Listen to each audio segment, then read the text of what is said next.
Greetings and welcome to the United States Transhumanist Party Virtual Enlightenment Salon. My name is Gennady Stoliarov II, and I am the chairman of the U.S. Transhumanist Party.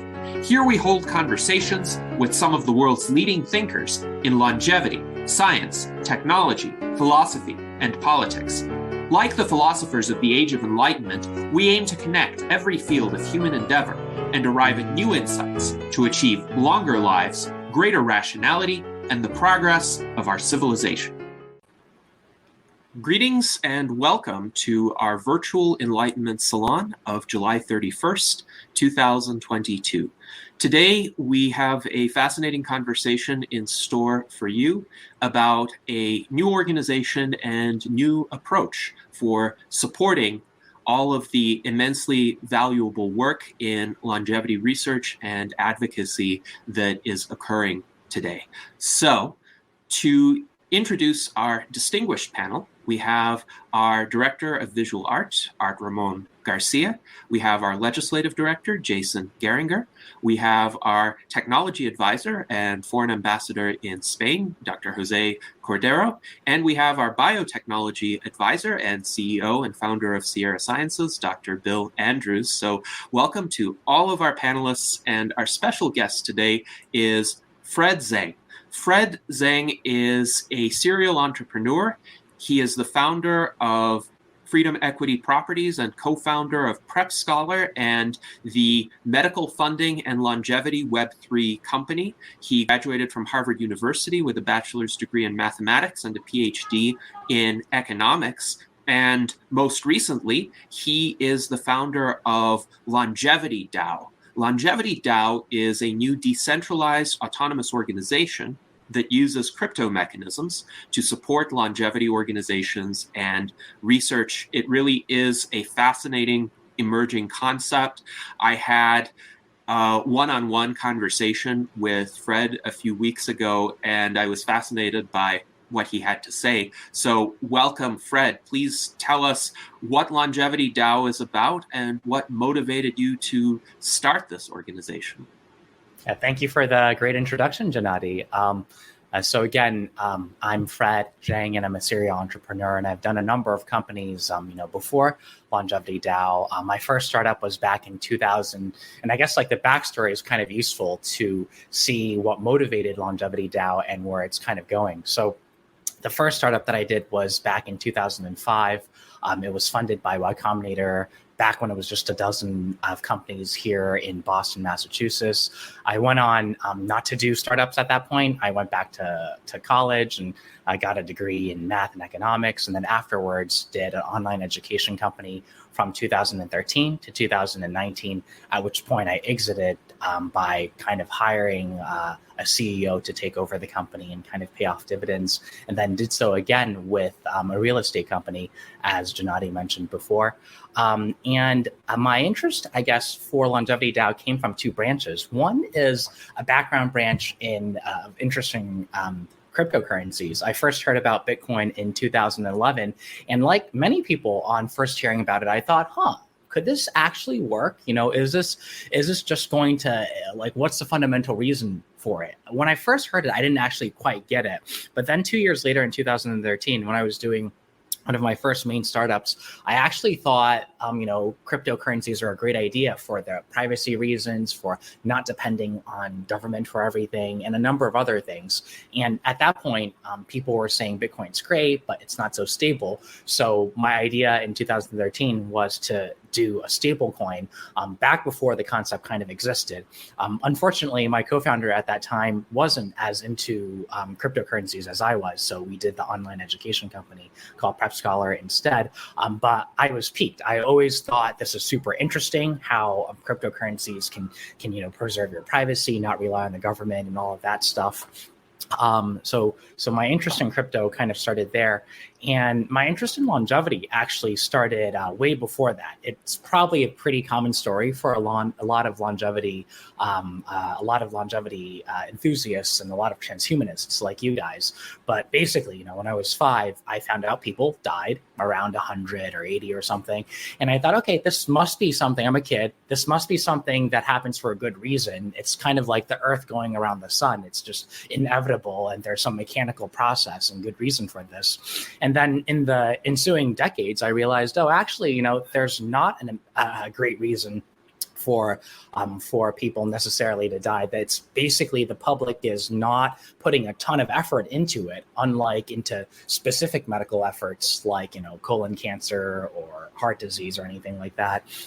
So in 2019 and 2020, I got quite into the longevity field myself as well. And I started doing some donations to SENS, investing in longevity companies. And then last year in 2021, I kind of put 2 and 2 together, and I was like, wow, cryptocurrencies is really good at raising funding. You can raise $10 billion off of funny dog pictures, and longevity is a field that really needs that funding for really good fundamental medical research. Like with just $10 million, that is to say 1/1000th of the Dogecoin top market cap or something, you can fund 10 really good grad students for 10 years in doing serious science. So I thought we can use the cryptocurrency fundraising power to help this field that is kind of underfunded. So basically, the ideas kind of came together. I spoke to a number of philanthropists in longevity. I spoke to a bunch of companies.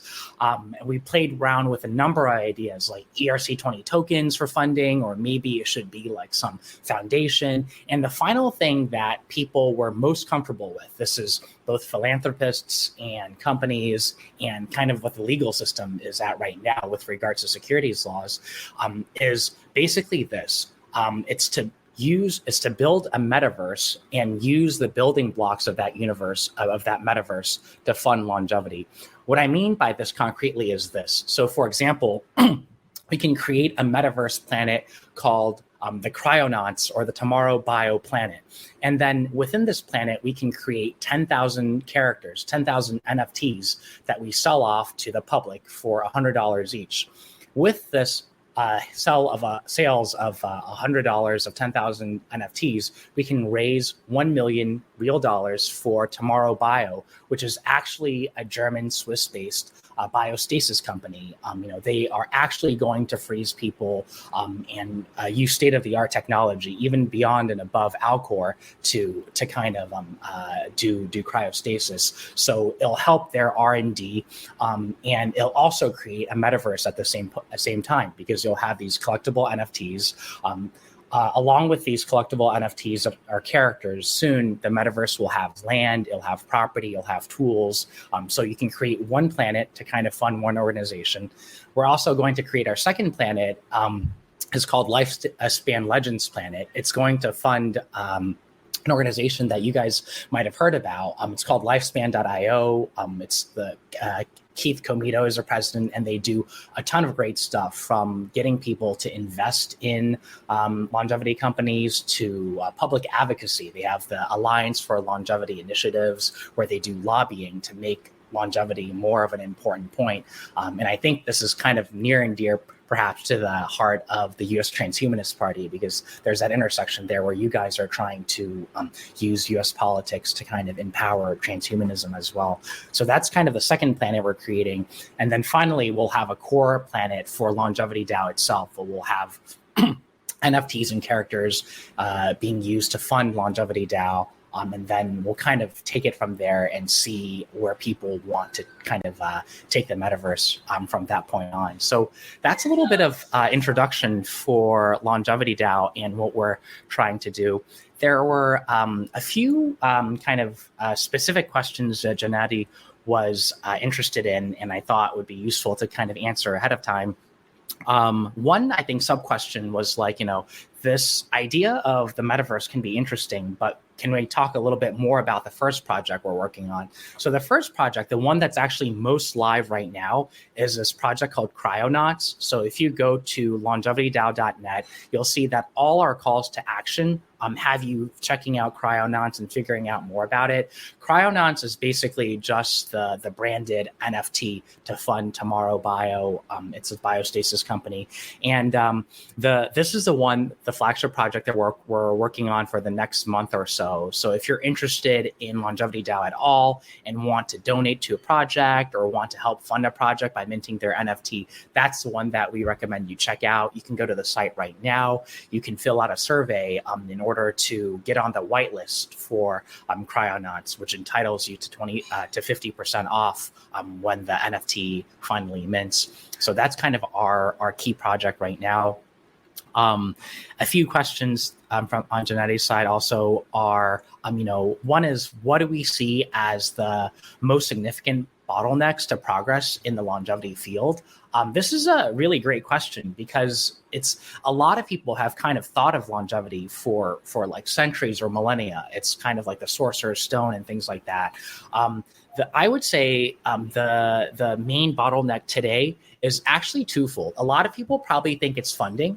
Funding is still up there. Like, it's still really underfunded. You have the National Institute of Health that's funding, heart disease to the tune of $100 billion or so, or on the hundreds of billions of dollars scale. You have the National Institute of Aging that's also putting hundreds of billions of dollars into aging research. But most of aging research has kind of been co-opted by Alzheimer's research. It's not really what we call longevity research anymore. So basically the upshot of this is that there's a lot of medical funding there, but very little of it is going into longevity funding. So I would say that that's still a pretty important area for us to focus on, is to get more funding there. But we're actually doing much better in the longevity field in the last 4 years on the funding side.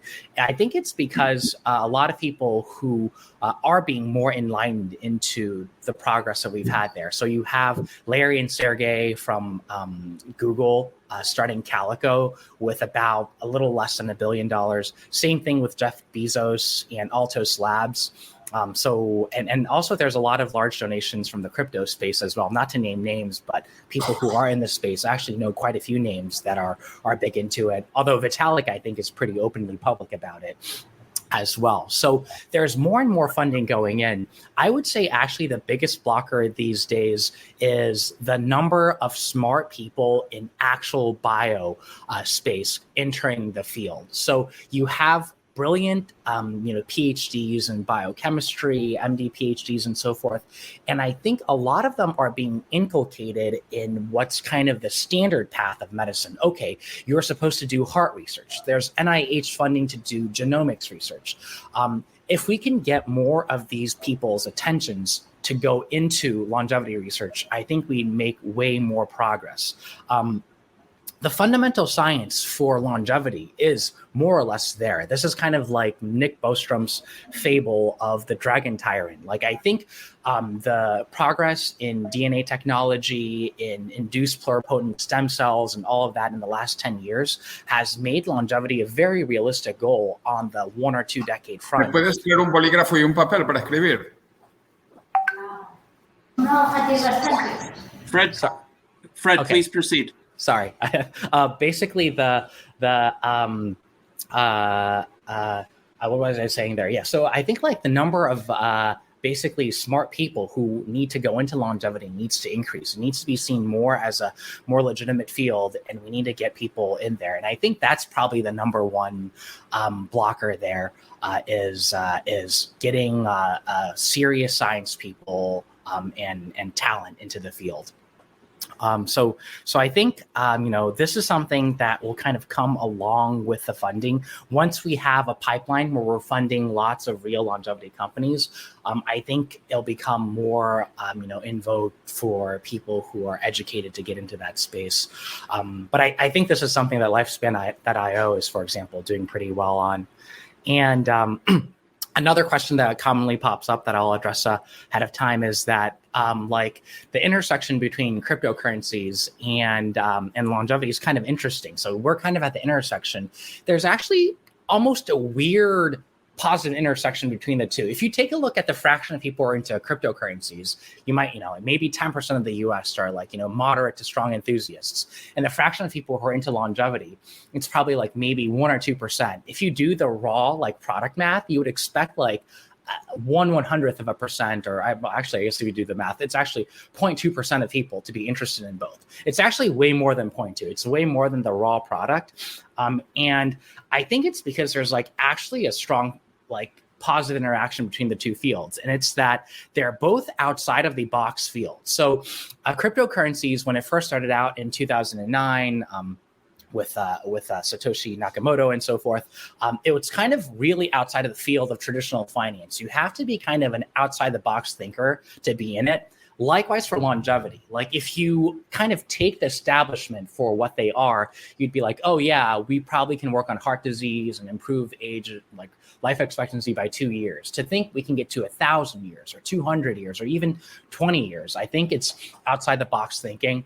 I think both are very optimistic. Crypto's optimism doesn't need to be hammered on. You just need to go on Twitter and see how optimistic they are. I think you need to be somewhat optimistic to be in the longevity field as well and kind of believe in the power of human ingenuity. So I think those two factors make the two fields kind of intersect, as well as also believing in that, sometimes home runs happen. We have seen home runs happen in the field of cryptocurrencies already, right? Like people who were on the outside had a hard time imagining how well Bitcoin could have done 10 years ago. Likewise, we see home runs in a lot of other fields at the same time, like for wireless communications, I think is one that happened in the last 10, 20 years. But also like fundamental science, like how stem cells, how basically like, we can take many human cells now and shove them back into stem cells. This technology is kind of wild. 20 years ago, you wouldn't have imagined it. So I think, you need home runs, but you are actually getting home runs in both fields as well. And a third question here was, public awareness of transhumanism and longevity science is still somewhat limited. What do we think can be done to enable large numbers of ordinary people to become aware of and supportive of work in the fields? So I think the public advocacy organizations that we have here are great. The U.S. Transhumanist Party that Gennady is leading, I think, is a perfect example of this. I think it's kind of bringing transhumanism into the public sphere, into discussion, into legislative chamber, so that people can decide whether we should fund this area of transhumanism a little bit more or a little bit less. The public lobbying group Alliance for Longevity Initiatives, I believe, is also doing a pretty good job bringing it into the public sphere. And I think Lifespan.io's stuff also does really well. So they have these videos like Life Noggin, which kind of the general feeling of it is that it's overarching science videos that explain how the world works, but they kind of amp up the promotion of longevity and things like that. So I think that sort of public awareness is super important. So yeah, I think public outreach is probably one of the most important things. And for that, I kind of support all these efforts, including the U.S. Transhumanist Party. So anyway, that's a little bit about LongevityDAO. I'm sure I skipped over some things. And so, I'm happy to have interactions with, if Gennady has any future other questions, I can take them, or from the audience, or whatever the case may be. Yes, thank you very much, Fred, for these insightful comments and for addressing the initial questions that I had for you. There is an audience question which I think is fitting to address here, just to give a primer to those of our audience members who are not as familiar with the crypto space. So Mike Lazine wonders, what is a good example of an NFT? I know you mentioned Cryonauts being a project of LongevityDAO. So this seems to be a good example. But if you could elaborate a bit more on how NFTs work. They are a relatively recent innovation, so perhaps not all of our viewers have seen them yet. Yeah, no, that's a really good question. To basically, NFTs are assets that live on the blockchain. They're collectible assets, and the technical acronym stands for non-fungible tokens, which is actually not very self-describing. It's kind of very not intuitive. Basically, these are assets that can't be split in two or into three. So if you have a Bitcoin, you can always split it into 10 equal sub pieces and give it to 10 of your friends. With an NFT might, let's say, represent a Pablo Picasso art piece. You can't actually split that in two. You can transfer it to someone else, or you can keep it, but you can't, split it. So that's kind of what the NFT acronym stands for. The most popular example, or the most valuable example of NFTs, is probably this thing called Bored Ape Yacht Clubs, if you heard of them. So they're pictures of apes. If you actually search it on Google, you can kind of see it there, and you'll see that it's actually made the rounds. Like, I think Jimmy Fallon has one. They got a bunch of celebrities to have them as well. So I think if you want to look for an example, it's Bored Ape Yacht Club. But to explain what NFTs are, they're basically kind of collectible things that could appreciate in value. So some people buy them hoping or thinking that it can increase in value. But on some other front too, it's been very popular because on the regulatory front, and this is something that I think the U.S. Transhumanist Party can help because it's regulation. On the token side, like with Bitcoin, with Ethereum, and there's another longevity DAO called, or longevity type DAO called VitaDAO, where they issued Vita tokens. When you have tokens and things like that, it's a little less certain whether they might be securities or whether they might not be securities. Now, my position is that they're not from the regulatory point of view, but the regulators might have their own positions, whereas NFTs have the strength where regulators by and large don't consider them securities, and this makes the issuance a little bit easier, and it makes companies way more comfortable as well. This is kind of what we found when we first started talking to a wide variety of companies.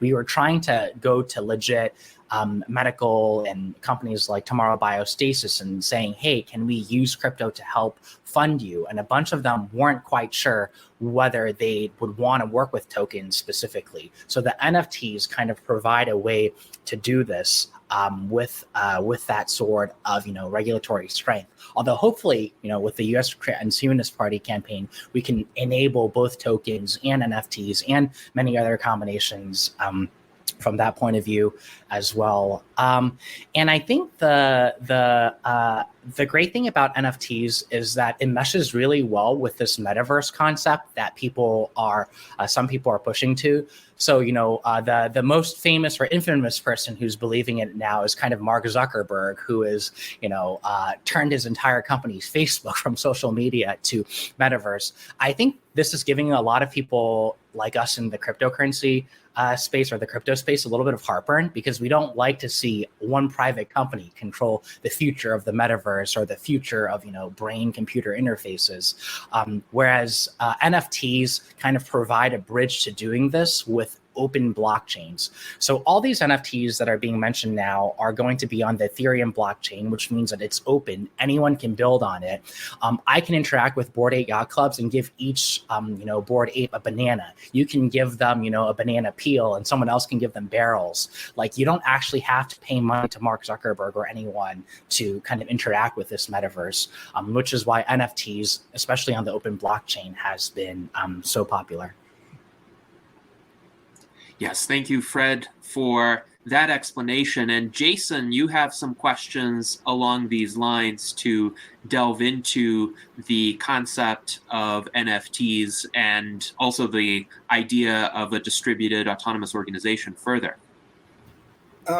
Yeah, first, I think it's interesting how you said they can't be split, but I'm wondering, can they be added to? Like, if you use a picture inside of another picture, can you make another NFT that is like larger that includes the original, or if a picture, you use a picture inside of a video, can you make then another FT of the video that includes all of the other, NFTs of all of its materials? Absolutely. Yeah. Go ahead. Absolutely. So your question is like, can you build upon a base NFT? If you own an NFT picture already, can you make a video from it or something? Is that kind of the main question?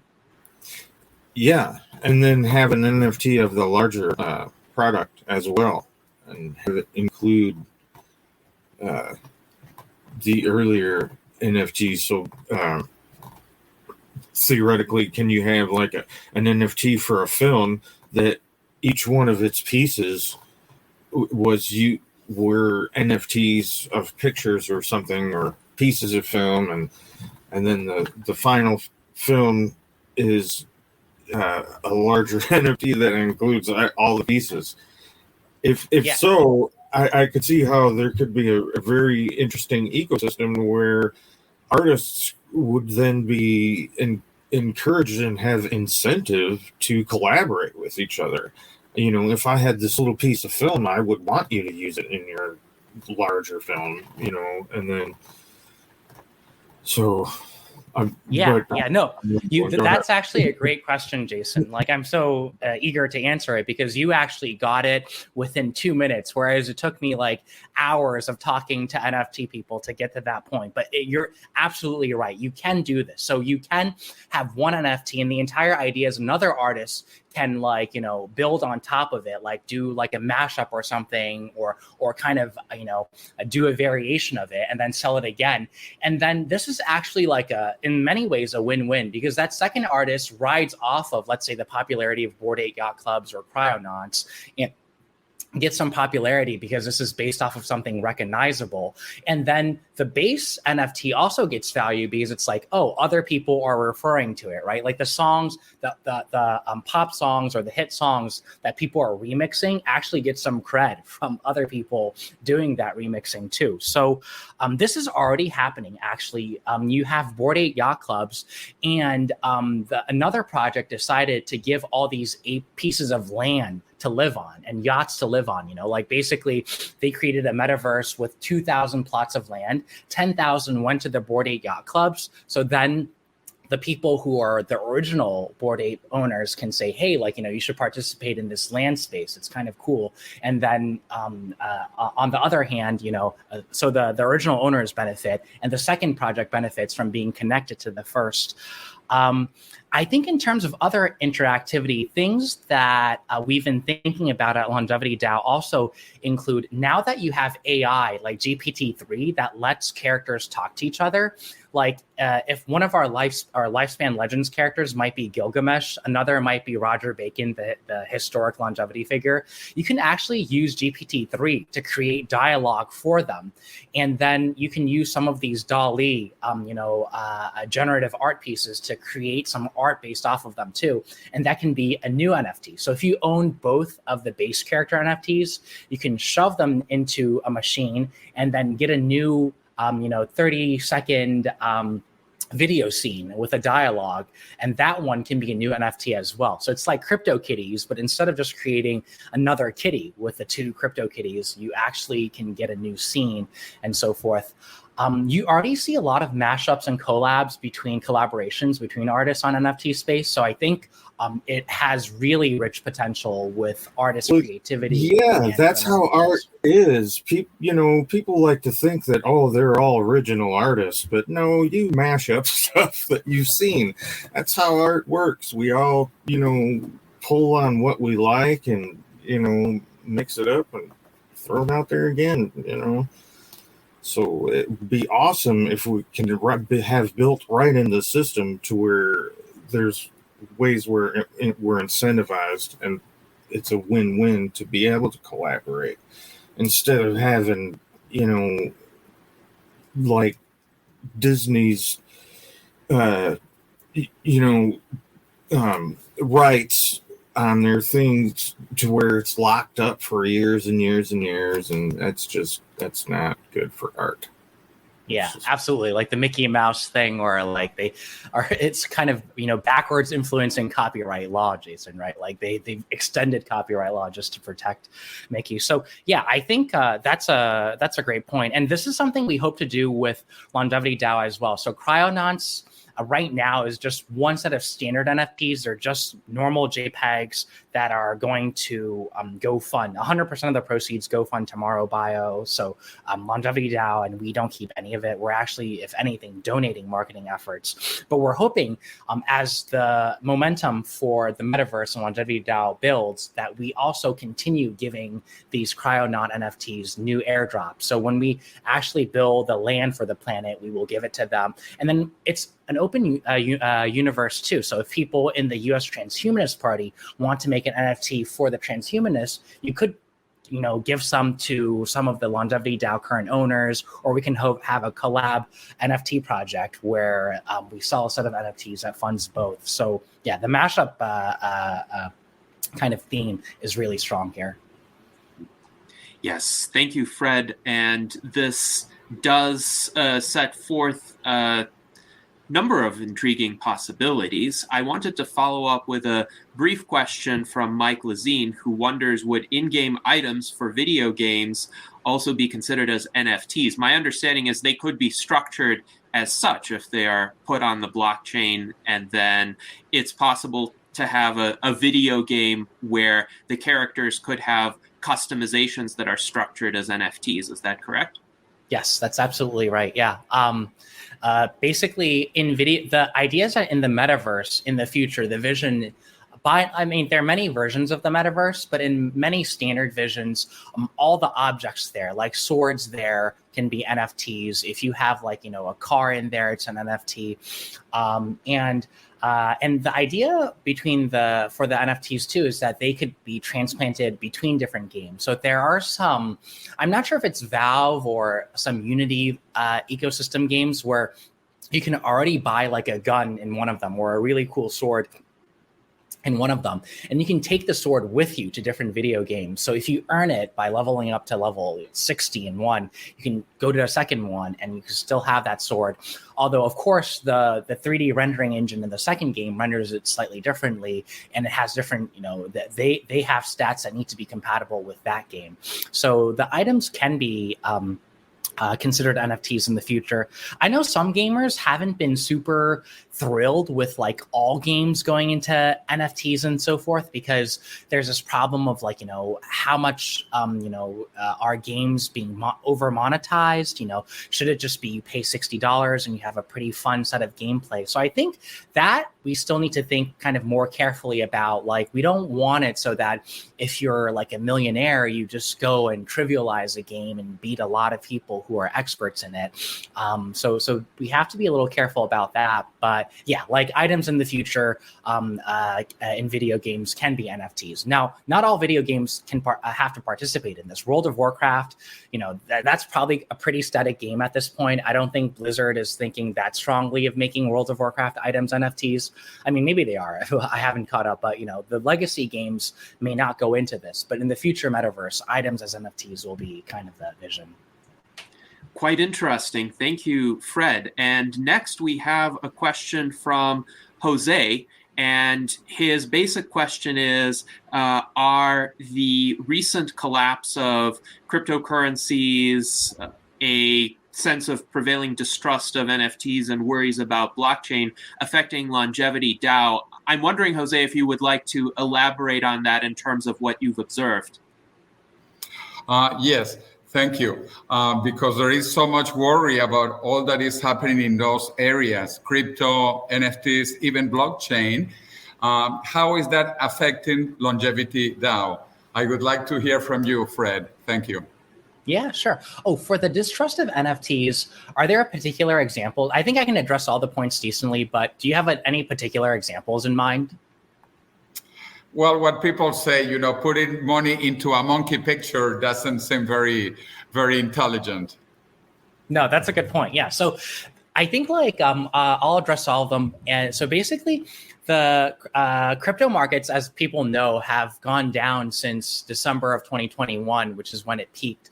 I think a lot of this reason, I'm going back to kind of, my economics like training, is there's a lot of macro headwinds for the next probably year against NFTs and actually growth stocks and kind of assets in general. The idea is that the Fed printed a ton of money in the last 10 years, maybe 20 years. Some people would even say 30 years or forever, depending on who you talk to and their political inclination. But the reaction right now is that the Fed is raising interest rates. They're trying to unprint the money. They're trying to shrink the money pool back. And what that does is it causes a lot of assets to decrease in value. It's kind of like rising interest rates generally decrease the value of assets because the price of assets is equal to the dividend stream divided by the interest rate. So all assets are kind of going down. What's hurt most if you do the standard growth, the asset pricing equation, is that growth assets actually get hurt the most when the Fed is trying to, shrink its balance sheet and raise interest rates, because technology companies and crypto, they're the industries where most of the promise is from, 50 years out or 100 years out versus tomorrow. So it's most interest rate sensitive. So I agree with you that probably for the next year or so, there's going to be a decent amount of headwinds in crypto. But I think overall, as a long-term trend, crypto is kind of a technology that's here to stay. It's kind of like if you look at like Amazon or e-commerce, there was a bit of a bubble in the year 2000 and it popped, and it took them quite a long time, like 10 years plus, to get back up. But in the final analysis at 2022, we can say that we're using Amazon for a bunch of stuff. We order things on Grubhub and Uber Eats and the internet all the time. So it did become a reality. I think that's the same thing with crypto. Right now, the medium-term macro environment is not very good for it. But the entire idea of a currency not controlled by any governments, or an open blockchain where contracts can be adjudicated without $10,000 of lawyers or $1 million lawsuit, is kind of a growing trend and kind of will be there. I think for like distrust of crypto and NFTs, definitely there are scams out there, right? Like if you look at what some projects have done, there are like outright rug pulls, like what I guess the term is like someone says, hey, we're going to raise $10 million to do X. They're totally anonymous. They raise $10 million and they leave for the Caribbean or something. So that those things do actually happen quite often there. And that's, unfortunate, and probably, some amount of correct regulation or maybe correct, investor education would help on that. I think some amount of the book that I'm thinking for distrust of crypto and crypto bubbles is I think there's this book called Devil Takes the Hindmost. It's either that or some other book. And it has an interesting point, which is that whenever there's technology and the technology has a potential promise of being really huge, you always get scams. Whenever you get stem cell rejuvenation therapies that actually work, you always get some version of Theranosis, because whenever you have things that promise a ton, you'll be able to fundraise based off of the promise itself instead of showing dividend streams or payoffs tomorrow. And once you have that, you have people who will pretend that they have those sorts of payoff properties when they don't, and you'll have a bit of scam. So it's unfortunate that for high growth areas, it kind of comes married with some amount of scams there. I do think that it is useful to distinguish the legitimate side of crypto and NFTs from the ones that are outright scams. I think that there's a space in between where it, like, for people who don't believe in crypto very much, things can more seem like scams. But potentially, if crypto grows to be really large, they're not scams. And the analogy that I like most for this is microcomputers or desktop computers when they first came out in the late 70s. From what I understand, I personally wasn't around during that era, but from reading a lot of history books, it used to be that computers were these large mainframes in universities used for engineering computations. Like, how do you calculate artillery shell if you're trying to hit an enemy, or simulate fluid dynamics for, like a research lab. So when microcomputers first came out in the late 1970s, people asked, why would mom and pops want to spend $5,000, which was a bunch of money in the late 70s, on a really low grade fluid simulator in their home? It seems like it's just maybe kind of a sham. Maybe like, Apple and, Atari are just, riding on this enthusiasm for microcomputers, which can't do anything for the average mom and pop, but they're scamming them out of like $5,000. And to some extent, those first $5,000 desktop computers might have been scams, in the sense that it might have been fun hobbyists who bought it and then never did anything with it. But then, like 5 years later, came spreadsheets, and then a few years later came word processors, and a few years later came email, and those ended up becoming useful. And I think that's where crypto is right now. I think there's a bunch of people who are saying, oh, there's the EOS is going to be the new operating system of the blockchain. And it's hard to completely tell who's earnest and which ones are kind of, the legitimate versions of apples that 10 years later will be the backbone for something really cool and utilitarian, and which ones are scams. So I do think that being aware of total scams and earnestness of the founders is important. And yeah, I guess that's kind of maybe where it settles down, is if you talk to the founders, I think many of them are very earnest, and you can clearly see they believe it, the vision. And then there are still some where in some private conversations, you can tell they're a little bit like, yeah, let's just make a bunch of money. Who really cares what the long-term implications are? And I think that is probably a good lead to avoid scams. And so yeah, I think and in terms of how it affects LongevityDAO, clearly, like for the launching of our cryonauts, which is going to happen in the next 2 to 8 weeks or so, if the crypto prices go down a bunch and there's not that much enthusiasm, we'll probably need to hold it for an extra couple of weeks. But our internal feeling is that we're not going to wait for like the absolute peak, the once in a 2-year peak in order to launch cryonauts. We think that in some ways, since we're kind of an earnest effort and we're here for the long haul, launching even when it's kind of in the middle of things or even in the bear market can be a plus, because the people who come on in are true believers. Like there are people who really believe in cryostasis. And then when the market recovers, everyone kind of wins together. So that's kind of our view for how it affects LongevityDAO. But hopefully, I don't went on a slight tangent there, but hopefully that gives some view of my view of what's legit and what's not, and how it's kind of affecting LongevityDAO. But those are very important points to kind of address what the scams are in the space as well. Yes, because that, for example, even people like Bill Gates, Warren Buffett, or my MIT professor who later got the Nobel Prize, Paul Krugman and Bill Gates and Warren Buffett, they say this is a scam. Really, there is no economic value at all behind cryptos or even NFTs and blockchains.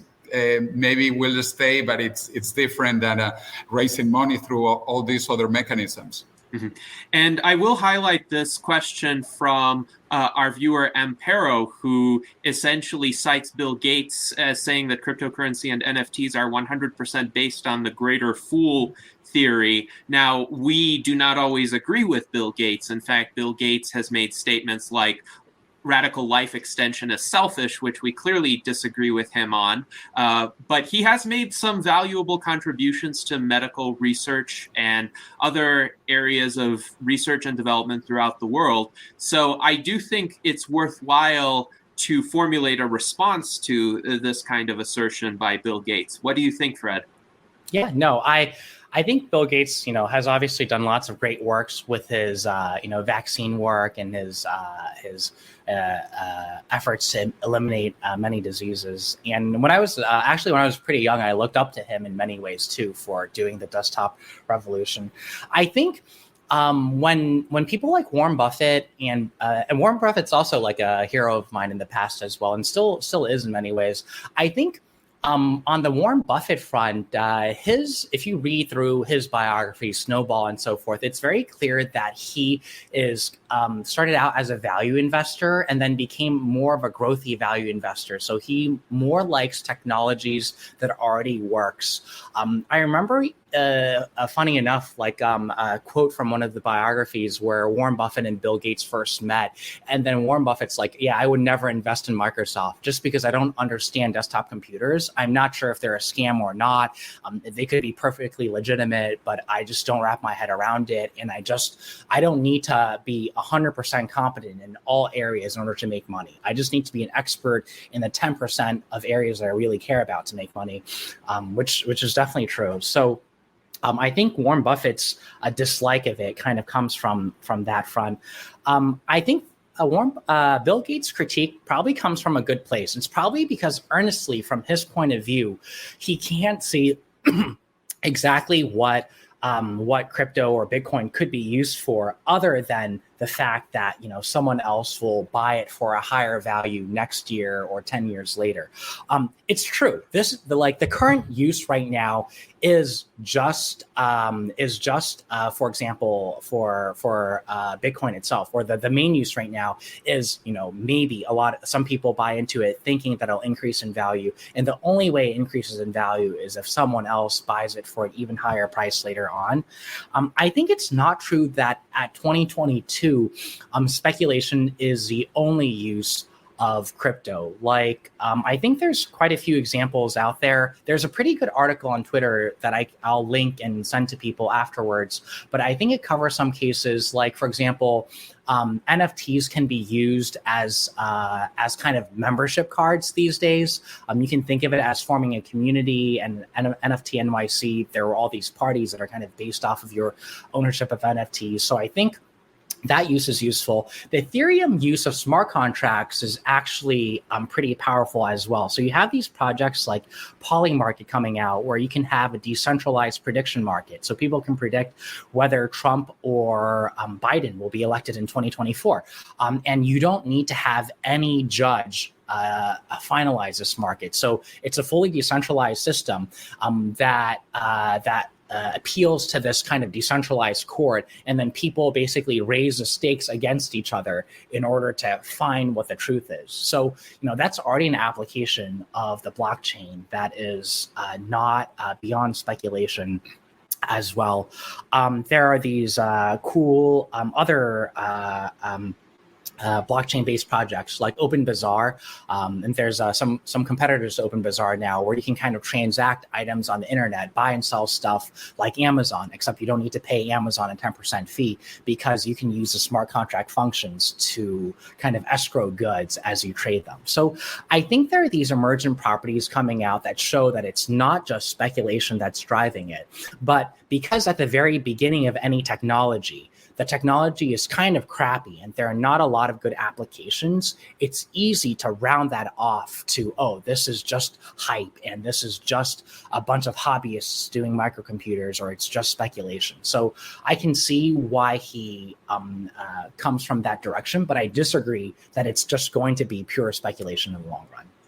Yes, thank you for that response, Fred. And one of our viewers who also made a generous contribution, John H., follows up by stating that Warren Buffett never invested in tech because, as Fred is now saying, he didn't understand the field well enough to discern how to make a long-term profit from it. And I think some of the comments that Bill Gates and Warren Buffett have made just stem from their own limitations as investors and entrepreneurs. They're more focused on working with what they know, and they don't really know the crypto space as well as someone like you or our friends from Transhuman Coin. I would like to highlight our virtual enlightenment salon on Transhuman Coin, which we held on January 9th, 2022, because, Fred, you mentioned the importance of earnestness and integrity in the founders and leading figures behind a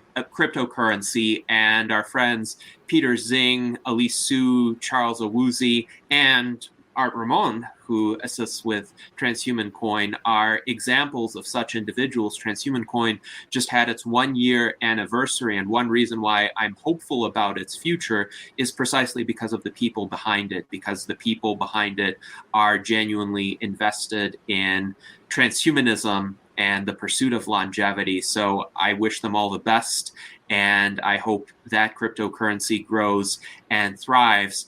Also, I wanted to highlight another virtual enlightenment salon that we did even more recently with Mark Hamalainen of Less Death. This is a new organization. They just held their longevity summer camp in Nevada City, California. And the reason why I mention him is because he has also focused on this bottleneck that you identified, the bottleneck of talent, people who are skilled in biology and biotechnology heading into longevity research as opposed to the conventional research pathways. So Mark wants to create a space where these individuals can meet and exchange ideas and discuss their career prospects. Now, Bill, you have a question with regard to Fred's selection process for organizations that he invests in. So, Bill, please go ahead and elaborate. Well, I actually wanted to bring the conversation back to curing aging, because I think that's one of the main principles here of this venue. But we're spending a lot of time talking about cryptocurrency. I'm a scientist. I want to cure aging. I don't understand business very well at all. I do not understand cryptocurrency very well. I have no idea what an NFT is, or some other words he used. But and I don't want to get into knowing how to do all that stuff. What I'm very interested in seeing is that those people that are in the know of cryptocurrency and stuff that are saying they're going to try to raise money for curing aging or longevity, whatever you want to use, terms you want to use. How are they actually? What are they doing? How are they finding who to invest in? Because what I see is a lot of projects getting investments that are really just great. They're marketed really well. They're getting a lot of press releases. The scientists involved really aren't scientists. They're really more businessmen that are looking for ways to make a lot of money off something. But the real scientists, if you have a scale spectrum, you have at one end you have the scientists that are really focused on trying to cure aging. They're not good businessmen. They're not good marketers. They're not good at writing business plans, things like that. The other extreme, you have the businessmen that are really just thinking, how can I get a good return on my investments and things like that. And then they tend to be the ones that get most of the investments when they start getting a little bit into science. So I'm just wondering, in terms of you raising money to cryptocurrency, forget all about the cryptocurrency. Let's say after you get the money, how are you actually finding who to invest in? Are you just investing in people that come to you? Yeah. Or are you actually going out to find out who the good scientists are out there at the academic labs and stuff like that really need the money and they're really doing something that could cure aging? Are you making any effort to find those people? That's my question. Yeah. No, that's actually a really great question. In building LongevityDAO, we did like a ton of customer development. We talked to like a bunch of companies, but also a bunch of like people who are in the, like Aubrey DeGray and friends who are in the longevity space, and also philanthropists. The funding, finding good funders, like what I'm hearing is like, basically there's a gap between people who are good marketers and people who actually have the right ideas that are good approaches for longevity. I think that's definitely true. We, in doing a lot of the beginning customer development, there was a bunch of pushback against necessarily using DAO voting, like anonymous internet DAO voting for funding, because there was some fear amongst some like scientifically minded philanthropists that this would get people who are really good snake oil salespeople to raise a bunch of money, especially in crypto, right? Because crypto, you have people who range the spectrum from being really expert to really not. And then, like if someone says something like really salesy, you might get people voting mostly for them. So I think that is definitely one problem to address. The way that I'm aiming to address it right now is the top one is to kind of have a committee of scientists, so people who like know the science well, and that committee can be more weighted towards for the investments. So instead of kind of like a representative democracy instead of direct democracy, that's one thing that I think can help. The other thing that people who are investors in the field have mentioned, who are scientifically minded, is that even with committees and even with groups of people, you'll get like a lot of groupthink. If you have like 10 strong scientists, you might actually, if you need like their votes to invest in a longevity company, you might just rebuild like a NIH junior. Like they would want to invest in the same consensus plays that are everywhere, Bill. And one thing that I thought could be a nice twist on things is, instead of having a committee where you have 10 brilliant scientists that need to pass 8 out of 10 to invest, you do something like random serial dictatorship, where you get 10 quirky but smart scientists who are part of the investment board, and then round one is scientist one investing in what she thinks is the most innovative but also quirky and underfunded idea out there. So those are two prongs that we're thinking of to kind of address the investment efficacy problem. Now, I know I didn't answer your question, which was are we going out there, or do we have approaches to kind of figure out scientists and poach scientists from good labs and get them into longevity? I would say, honestly, right now, we don't have any outreach plan. So you almost have to be a C corporation already. Like if you're a very smart professor at the Albert Einstein School of Medicine and you're already doing something really cool, but you're not thinking about monetizing it or making it to a C Corp or fundraising, we haven't gone out to approach you yet. But I've actually, Mark Hamilanian was mentioned recently. I've talked to Mark a number of times, and I think something like Less Death could be actually a nice bolt-on for LongevityDAO. I think he's working on a lot of efforts, like how do you get talent into the field? How do you get professors who didn't even know that they wanted to start a company to start a company? So once, an organization like his convinces smart professors that they should make a C Corp and do a safe equity round, then LongevityDAO can step in and provide funding on that fund. So maybe that complex helps. But I'm not sure if that answered your question, Bill, or maybe do you have any suggestions? We're kind of still at a nascent stage, so maybe you have some particular suggestions on good ways to do that. Well, for starters, the committee idea is the thing that I thought came closest to what might be a good idea. But the problem, a lot of funding organizations do have committees, but the committees are made up of pretend scientists or scientists that actually failed at being a scientist, and so they try to become a businessman as a way of surviving. And they call themselves scientists.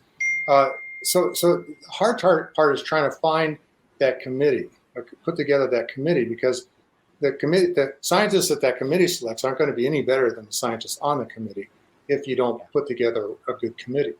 So it's like trying to find people that really know the science, that really can actually not just say what is their favorite. You'd mentioned that. You have a committee that people say, what do you think we should invest in?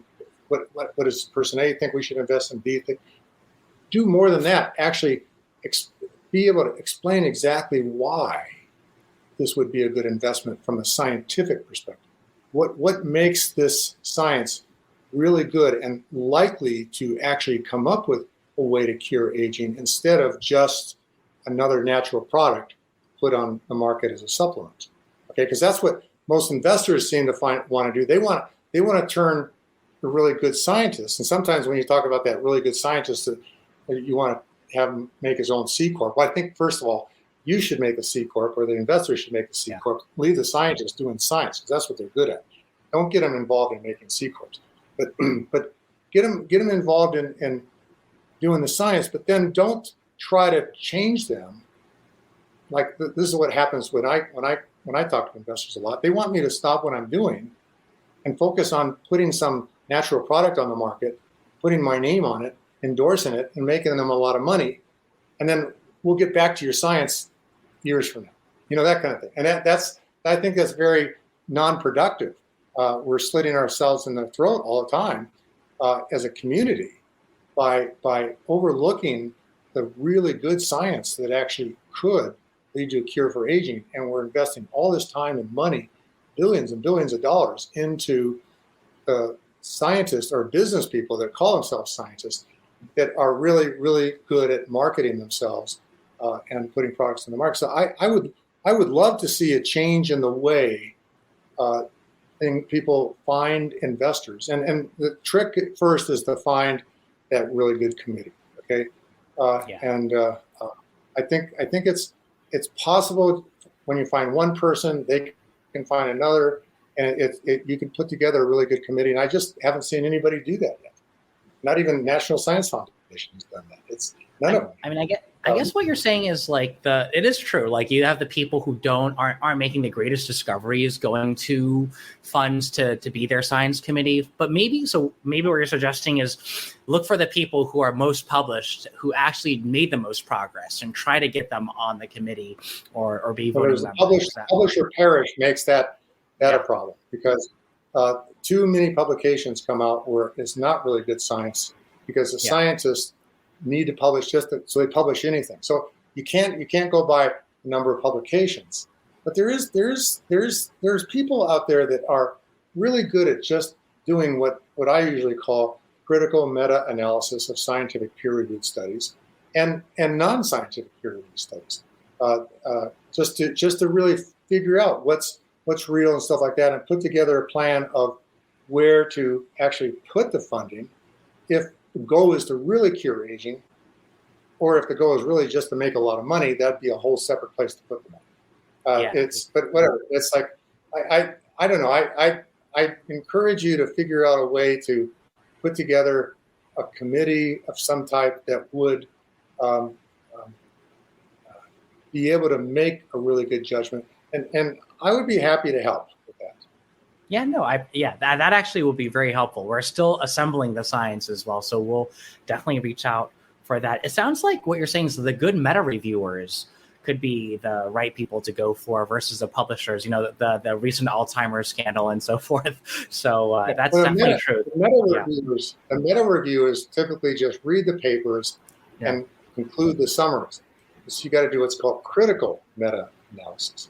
Okay, which means you've got to read each of the papers. You've got to understand it. You've got to find the flaws. You've got to be good at statistical theory. You've got to be good at logic. You've got to be good at data analysis, and be able to find that these papers are actually misleading because the authors of the papers didn't really understand what they were doing to begin with.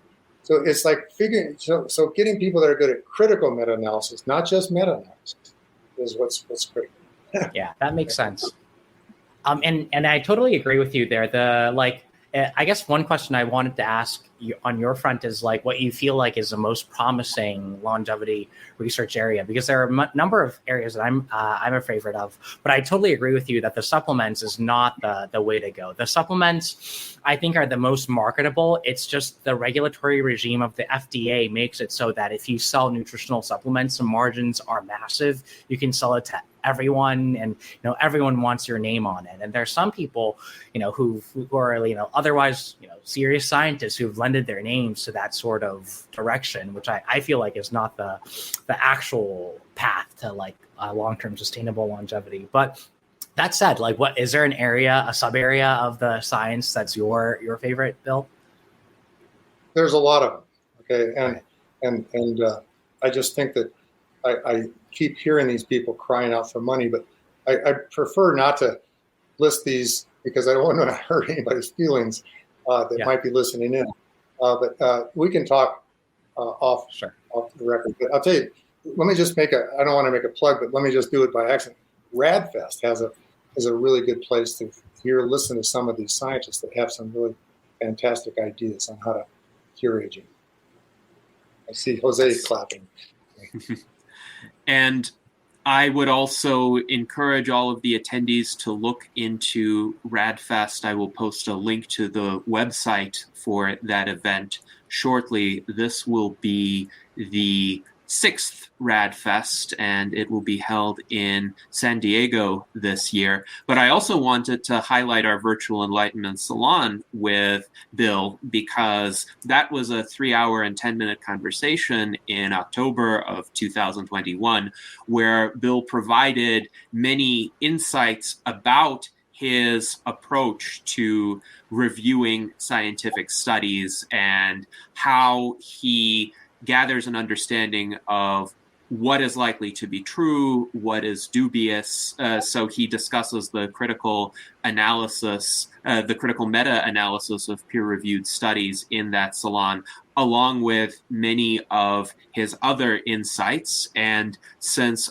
Aubrey de Grey was mentioned as well, I would like to highlight our Virtual Enlightenment Salon with him from February 21st, 2021. This was our most viewed Virtual Enlightenment Salon, and Aubrey's insights, of course, continue to be crucial in driving forward progress in the longevity field. I also want to say the kind of exchange that Bill and Fred just had is one of the moments in our Virtual Enlightenment Salons that make me the most gratified that we have this kind of venue to share ideas at the cutting edge of collaboration in the longevity field, because these are the kinds of conversations that will drive the field forward. And hopefully, Bill and Fred, you will have many fruitful interactions that will also guide the course that LongevityDAO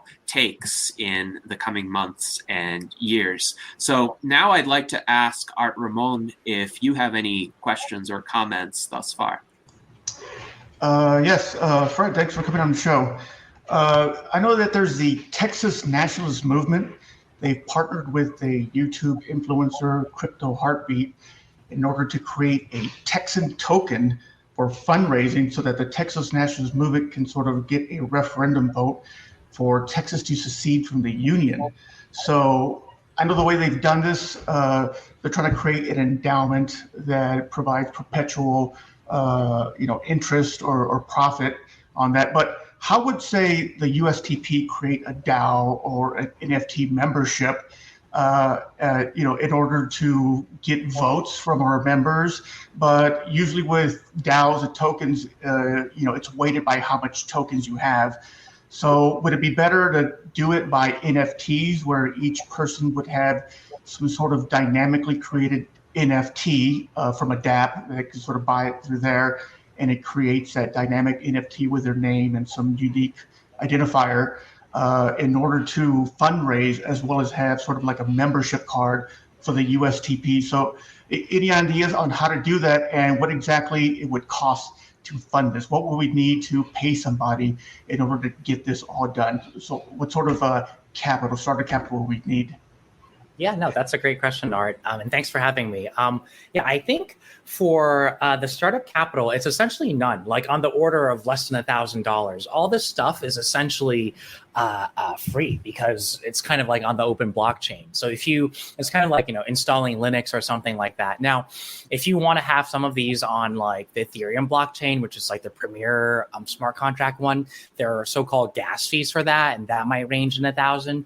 But if you want to just have governance in any, decent blockchain like Matic or something like that, the gas fees are essentially none. And I think there are a lot of tooling libraries now, like Syndicate DAO and other things. I can email you a list of these later too, where you can basically do drag and drop things, and you don't even need to do a lot of coding in order to do the to kind of have this. Now, I think in terms of like as a U.S. humanist party, I think you guys probably are specialists in governance in some ways. So one idea that people have had about voting and things like that is like these so-called soul-bound NFTs. So some people have asked, if each NFT gets a vote, in what situation do you want to have people buy votes, right? If you have mobile NFTs, the problem might be like if you're really wealthy, then you can vote 20% of the shares, which some governmental type parties may not want, but there are these technologies called soulbound tokens. So tokens where you can't necessarily sell it to someone. It just marks this wallet as this is the Fred Zhang wallet. This is the Jose Luis wallet. This is the Art Ramon wallet. So like by making a small donation, you could get a soulbound NFT, which also serves as the marker through which you vote. That could be a cool way to do things, because then people can kind of, stake their claim, show that they've, paid their membership dues, and also vote using the blockchain. If you want to fundraise, then you could have, NFTs that actually do that are minted, and then people can have 10 of them, because as you kind of know from government fundraising, there are like probably whales in the fundraising space. This is what you hear about from the Democratic fundraisers and private parties and so forth. So maybe you want to have that, someone be able to buy 100 of it and donate, $100,000 to you guys. In which case you do want transferable NFTs, maybe with logos and Texas flags and things like that. So I think the mobile NFTs could be a great way for fundraising, especially from the people who are like VIPs and have a lot of money. Some other things you can kind of think about with that's made possible by smart contracts is maybe like you can have a system where you have a soulbound NFT or you have a wallet, and you have to pay your membership dues every single year to maintain your voting power. Otherwise, you don't have the voting power. And you can have these dynamic NFTs. NFTs can be more alive. Have a strong Texan if you've paid your member dues, and you can actually have it so that if you are late on your dues, you become a little bit weaker, and you become, black and white instead of color. So you kind of have pride status with associated with, whether you're current on your dues as well. So I think those are some cool things you can do with it. But the base cost is not very high, and we should definitely chat afterwards for me to show you some of these sites where you can get started on some of these things. Yeah, that'd be ideal. Thank you. Yes, thank you very much, Fred, for that response. And we did have another question along similar lines from our friend Daniel Twett, who wonders essentially, how does one avoid the high gas fees associated with cryptocurrencies such as Ethereum? And of course, a lot of tokens, a lot of other crypto creations, like the previously mentioned CryptoKitties, which were quite popular in 2017, though I'm not sure what has happened to them since that time. That seems to have been a bubble. But what happened with CryptoKitties is they essentially clogged up the Ethereum blockchain, to give a layman's explanation. And there were a lot of these high gas fees associated with them, which may deter the formation of more advanced mechanisms on the blockchain. So how does one get around that kind of problem? Yeah, the gas fees are absolutely a problem on Ethereum. Like you have these NFT mints, and when they happen, gas is the price you pay for a transaction. So sometimes you'll have a very popular NFT come out, and for 2 hours, all the transactions happening on Ethereum are people minting it. The blockchain can't process anything else. It can't process any other smart contracts, trades, or anything else. So it's a real problem. And then the fees are not small as well. So for the people in the audience who aren't used to it, like during a mint rush, you might have something where a mint transaction, which should cost $5 or in the past even $2, will cost $50 or $200. And they become quite unaffordable to many people, probably most people. And the easiest way to avoid it is to use a blockchain that doesn't have very high gas fees. The current one that's most popular for NFTs, depending on the way you look at it, is Solana or Matic, the Polygon chain. So technologically, the Polygon chain is more similar to Ethereum. So a lot of Ethereum supporters, if they had to support another chain, probably would do Polygon. But Solana has an interesting ecosystem too. They are supposed to be able to handle, thousands of times more transactions. So you have a lot of people who like that. They also have, they're associated with Sam Bankman-Fried, which is a hero in the rationalist community. So a lot of rationalists are very into that. So it depends on kind of your kind of views and the groups that you identify with for which one to go towards. And in the long run, my personal belief is that probably in 5 years, the gas fees will be somewhat relieved by the fact that Ethereum is going to shard. So they're supposed to, turn into like 64 and maybe even hundreds of more different shards. So they're supposed to be able to handle a lot more capacity. So I think this will be solving itself, hopefully, in a few years. And one interesting point about the gas fees I mentioned is this is exactly the way in which I think blockchains and cryptocurrencies are a long-term trend that's going to grow a lot. Right now, it's being used despite how crappy it is. And this is like a trend with a lot of beginning technologies. I'm not sure if you remember the first iPhone or the first Android phone, but I bought it in 2008. And it used to run like a phone call as a normal application. So the call will actually sometimes freeze and the phone will shut off in the middle of a call. And I'm like, my gosh, this is like a terrible phone. It's worse than a flip phone. But then over 10 years, it became a lot better. And so I think I've started to realize that a technology that's people are using a ton of, even when it's not very good, has a lot of promise. So gas fees make smart contracts cost hundreds of dollars, and Ethereum blockchains, take 20 seconds or minutes to confirm a transaction, yet people still use it. But it's really clear now that the blockchain is going to be at a state where Solana is, where each transaction is 1/100th of a cent, and it can be confirmed within 2 seconds.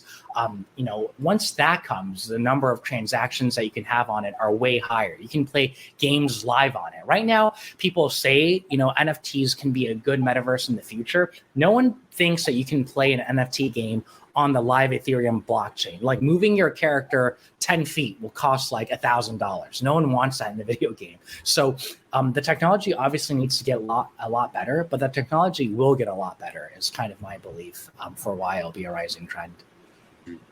Yes, thank you for that answer, Fred. And I definitely hope that you are correct that with the progress of technology, some of these high fees can be counteracted. There's a similar problem with, for instance, Bitcoin, especially during boom periods for Bitcoin, when the fees per transaction could exceed $50, and then it would make no sense to use Bitcoin to actually purchase goods or services, which was the original rationale for Bitcoin as articulated by Satoshi Nakamoto and the early adopters. And indeed, hopefully, platforms that do not exhibit this problem of high fees can become more prevalent, as you mentioned. Now we have another question from Jose Cordero. So, Jose, please go ahead.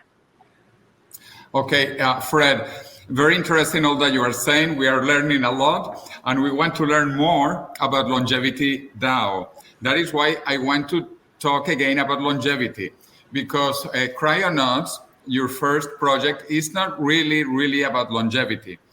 It is about cryonics, and I believe in cryonics. Actually, I am organizing a conference on cryonics in November in Madrid with Tomorrow Biostasis. Emil will come to Madrid to talk about Tomorrow Biostasis and cryonics, and I imagine also what he's doing with you with Cryonauts. But cryonics is a very small part of longevity.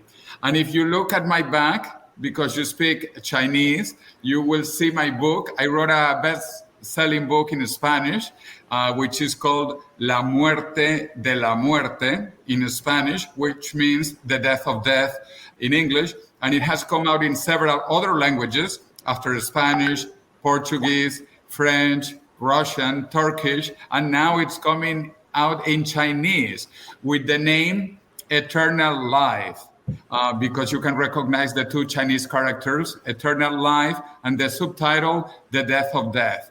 So my question is exactly about that. Why do you begin with cryonics when there is so much going in real longevity, like Bill Andrews was explaining? And Bill Andrews is doing great work on telomeres and telomerase. And there are also other new technologies, a lot happening with senolytics, for example, or cell reprogramming, as you know. So that is my question. I invite you to come to Madrid for our cryonics conference with Tomorrow Biostasis. Yeah, thank you. No, I'll take a look at my calendar, and I actually mean to make it to Europe one day, because I actually work with a number of companies there that are in the longevity space. First, and congratulations on the book. I love the title, by the way. It's kind of like a fun wordplay, right? The end of death. So the death of death there. So yeah, I think the question you have is a good one. Like, why cryostasis as like the first step for LongevityDAO? To be like clear, on my personal point of view, the favorite approach I personally have, I'm kind of for LongevityDAO in the long run, the approaches that it will fund will be, governed by the decentralized system or its board of scientists. So it won't have any bias or anything like that. But from my personal point of view, my favorite longevity approach actually is replacement biotechnology. So this is Jean Hebert's work and John Schlendorn and so forth.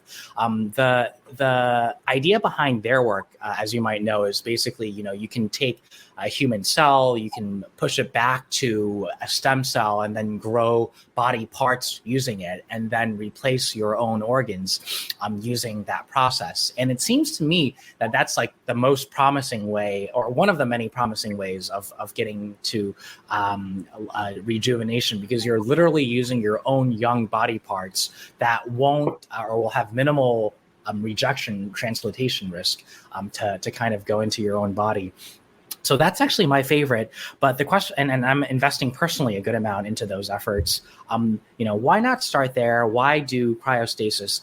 I think the main reason we're doing this is it's actually a very good landing pad for, or like, a foothold for LongevityDAO, because it's an area that's very business to consumer, very B2C. There are a lot of people who are members of Alcor right now. Tomorrow Bio has a very active member list, which is how we were able to promote Cryonauts a bit at the very beginning too. So I think the B2C reach is an important part of it.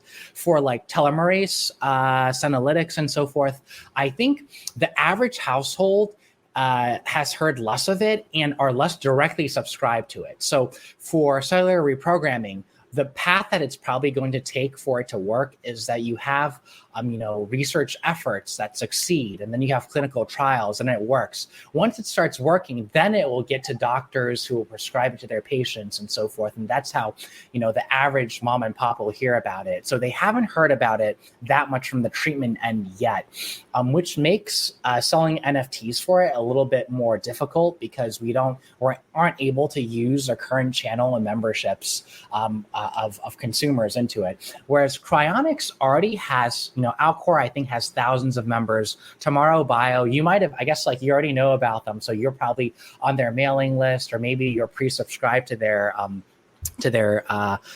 membership program. So there's already, I think their mailing list had 15,000 consumers or so. So we were able to use that to get a lot of interest, and people pre-subscribe to our whitelist drops and so forth. So part of it is because it's the easiest approach to kind of get our name out there. And I do kind of think that their approach could be a useful, complement to the longevity one, in case, certain longevity technologies aren't ready in time for older members and so forth. Biostasis provides a nice way to kind of extend that timeline for them. But I agree with you that it doesn't directly solve longevity for you. In fact, it probably injects a little bit of risk in the entire process, because then you need to be revived and have that put forward. But the short answer is because it was the easiest approach. And I think Emil's also a fantastic person to work with. He's a true believer of cryptocurrencies, its fundraising power, and just kind of, as you probably know, like really optimistic and, willing to try anything and very supportive of the LongevityDAO efforts as well. I think he was also very happy to put in things like perks, like the tickets to biostasis conferences and our one free body freezing. Oh, here's our little plug for Cryonauts, by the way. One of the 10,000 NFTs, maybe less, will actually have one free body freezing. So one of them will be a legendary NFT. She'll have all sorts of cool gear and stuff, and then that will come with a 400,000 euro value of free body freezing there. And if we don't mint 10,000 NFTs, we still will give away one of them. So that's kind of a nice reason for it. But we're hoping that the main reason you would mint Cryonauts NFTs to help Tomorrow Bio. But anyway, yeah, that's the answer, is because it was a very receptive and easy place to start. And what is the range of money that you think you can raise for Tomorrow Biostasis? In which order of magnitude are you thinking about? Oh, we're aiming for millions. So each NFT is going to go for around 0.1 ETH. So right now that's around $170. Selling out 10,000 of them would raise $1.7 million for them. And obviously they're giving away a $400,000 or 400,000 euro prize. So they'll be able to net on the order of $1 million. And this isn't kind of the end all be all. Even if the mint is a little bit less, there are trading fees. So when you buy and sell NFTs, usually the marketplace people go to is OpenSea. OpenSea will give 5% of every trade back to the original organization, which in this case is Tomorrow Bio. So you have a lot of NFTs like I think CryptoPunks was this. CryptoPunks minted for free, and then all their revenue comes from trading fees. Goblin Towns also does this. They minted for free, and they made $10 million off of trading fees. So we're hoping for a good mint, but even more so, we want this project to kind of take off so that the trading fees continue funding Tomorrow Bio.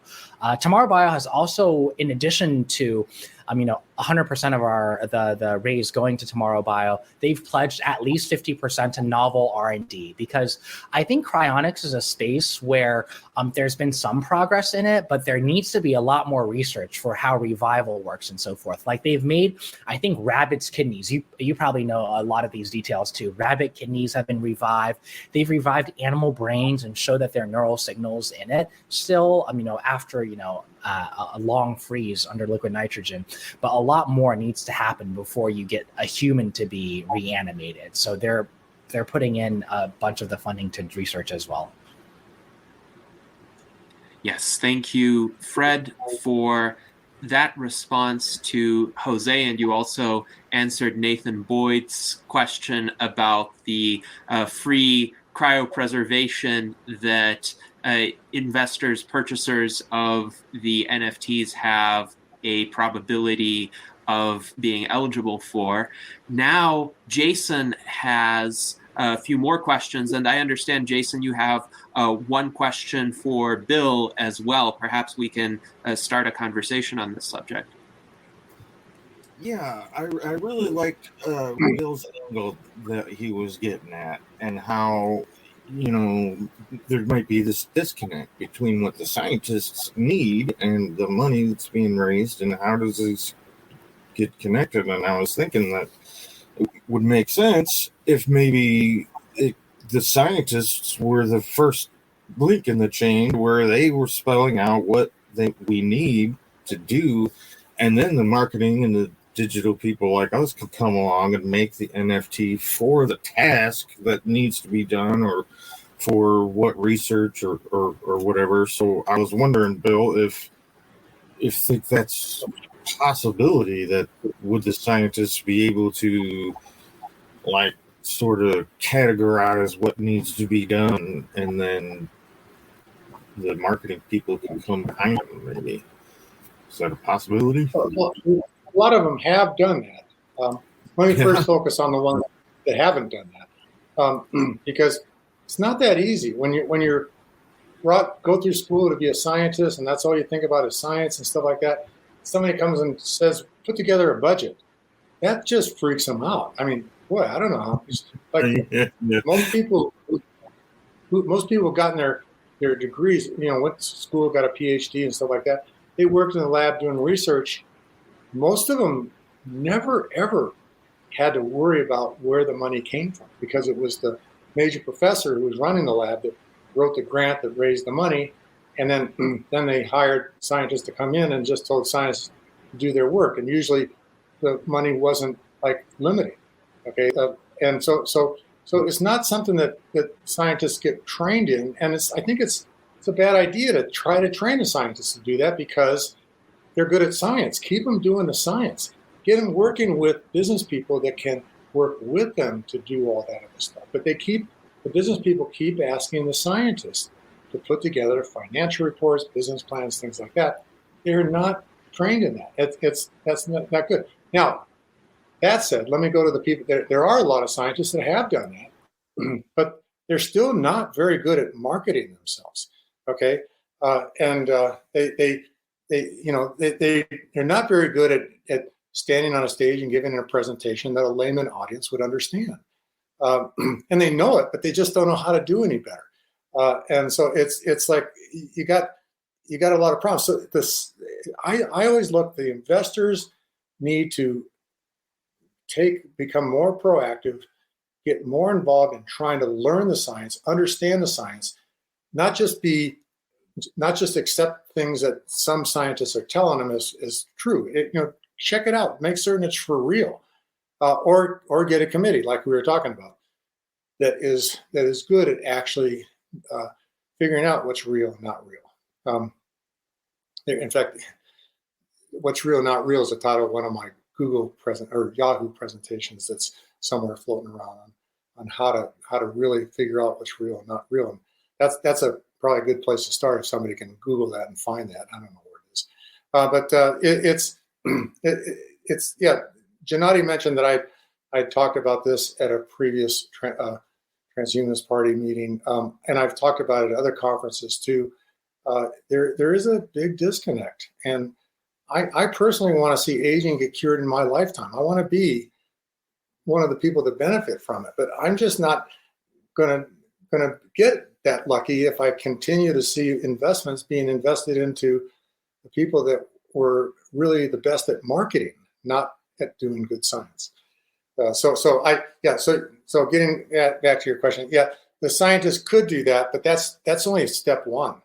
Okay, still they're not good at getting press releases. They're not good at finding ways to get on the news, getting interviews, and some people just really are good at doing that. Some people do it by writing books.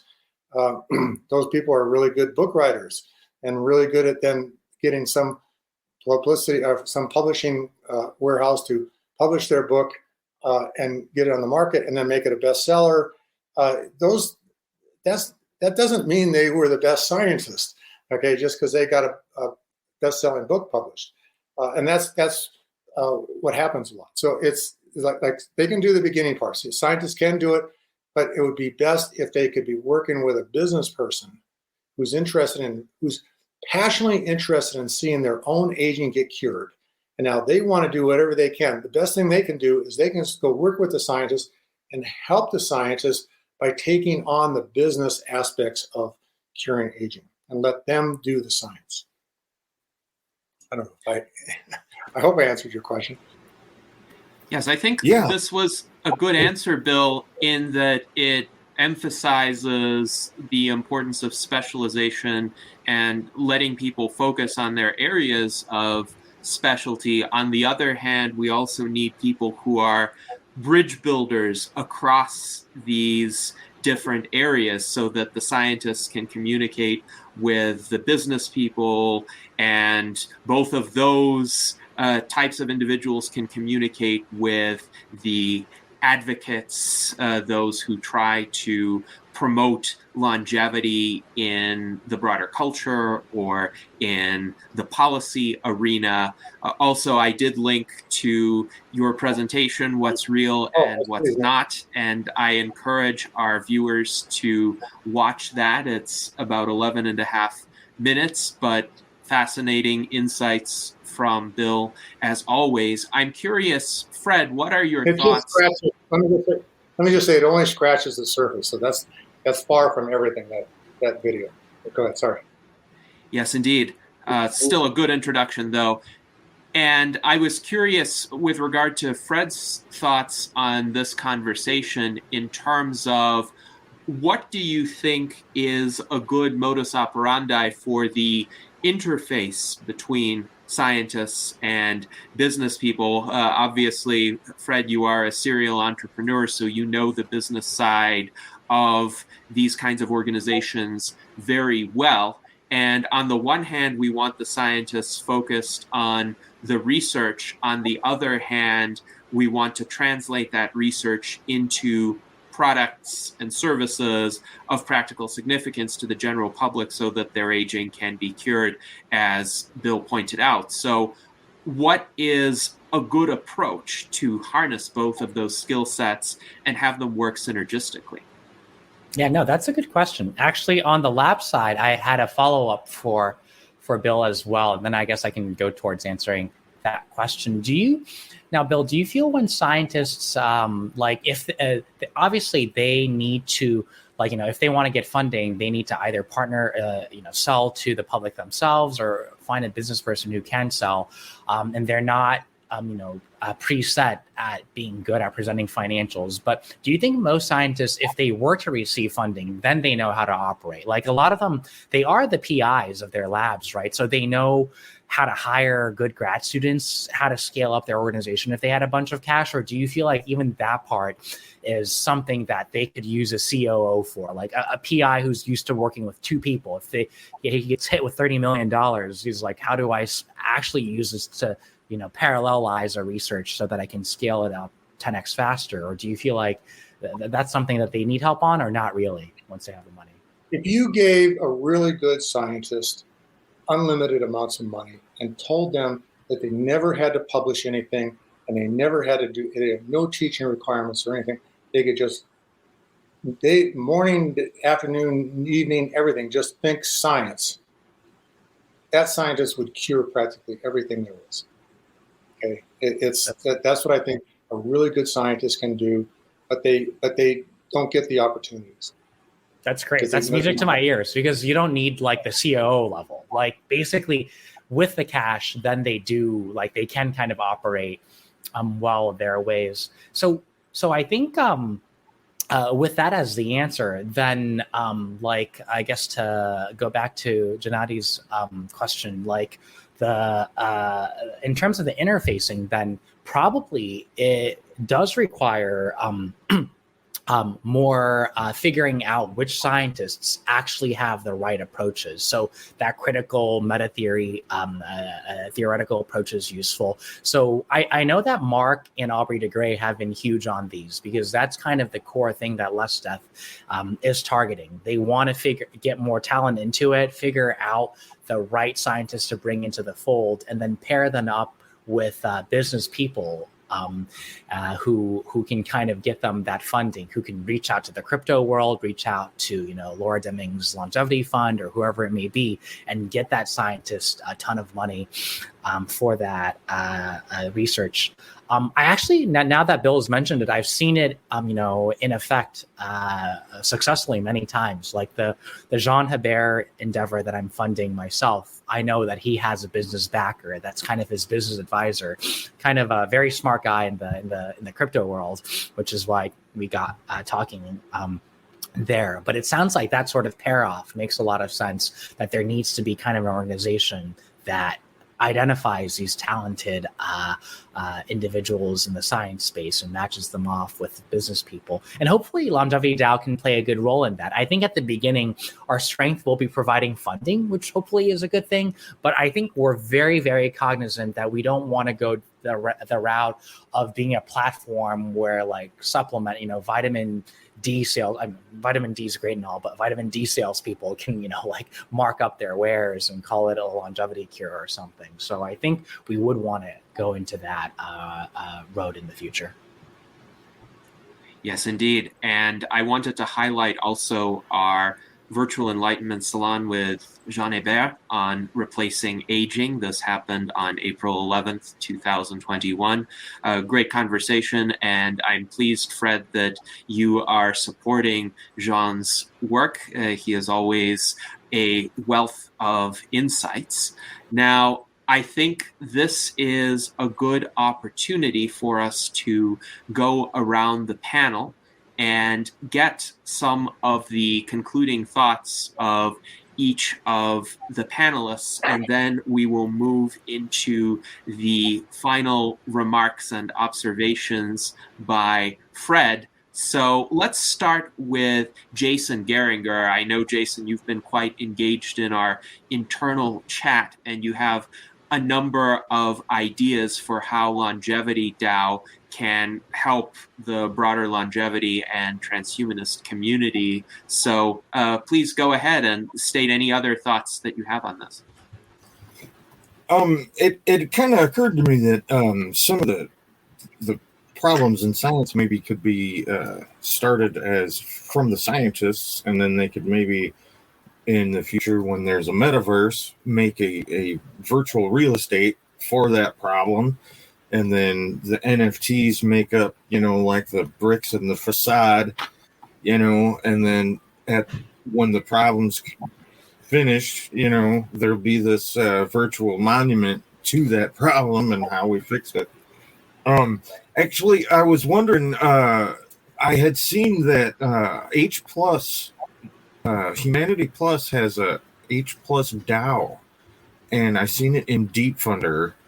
Or Deep Funding, which is on the Sway platform, which is another thing that you might possibly be interested in looking into, Fred. It's a platform that sort of helps decide what proposals to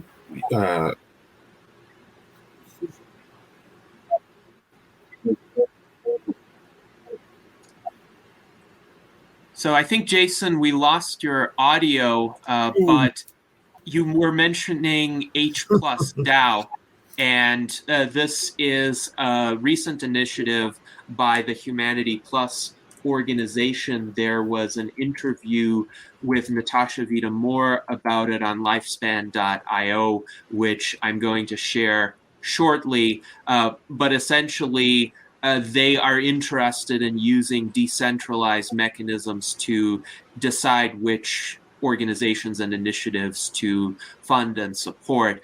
Fred, I'm curious if you're aware of H+ DAO and what your thoughts on it are.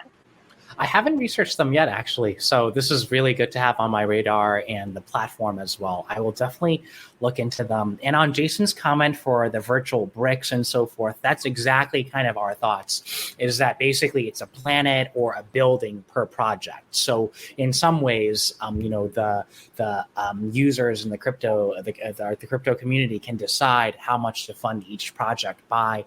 And we were also thinking of some cool mechanisms, in case the company does really well. So if it's a nonprofit, then obviously it's a nonprofit. But if it's a for-profit, what we'd like to do is have an organization where, you sell off bricks or land in this planet. It funds this little LLC that makes an equity investment in the target organization.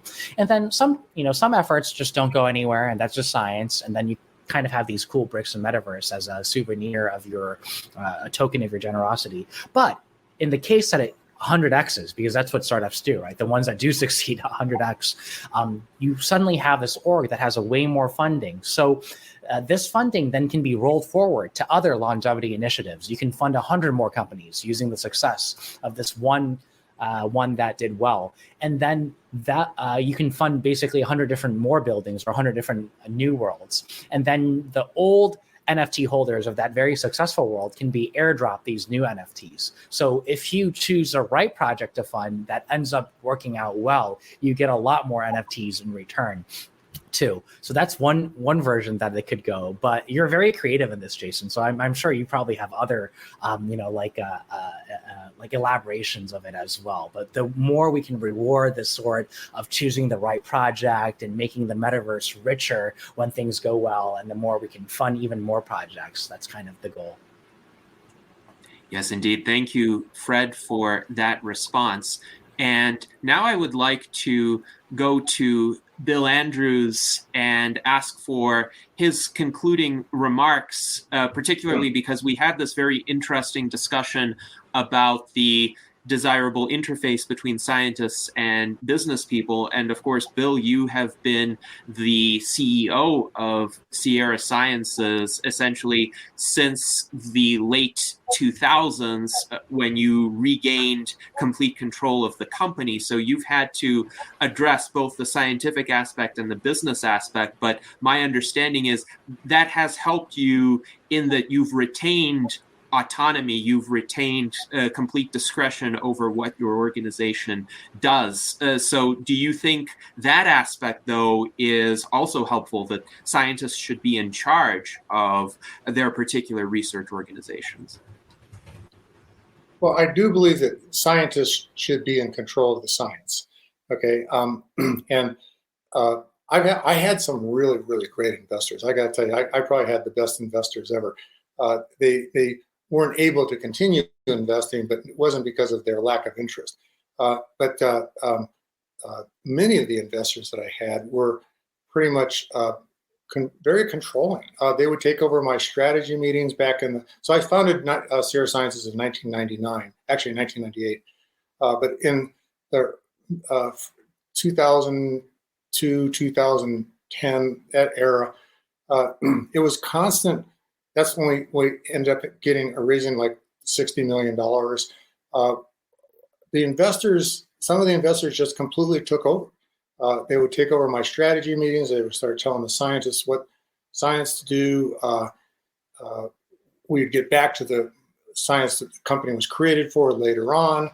I started becoming aware that I don't know a single biotech company that ever succeeded in what they originally started off to do. You know, in business part of the company just completely takes it over.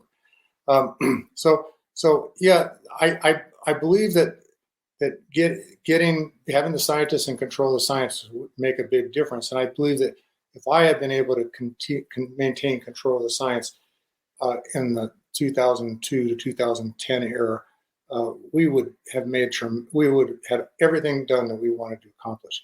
Whether we cured aging or not, I don't know, because we're still theoretical that what we're doing might work, but at least we'd have an answer.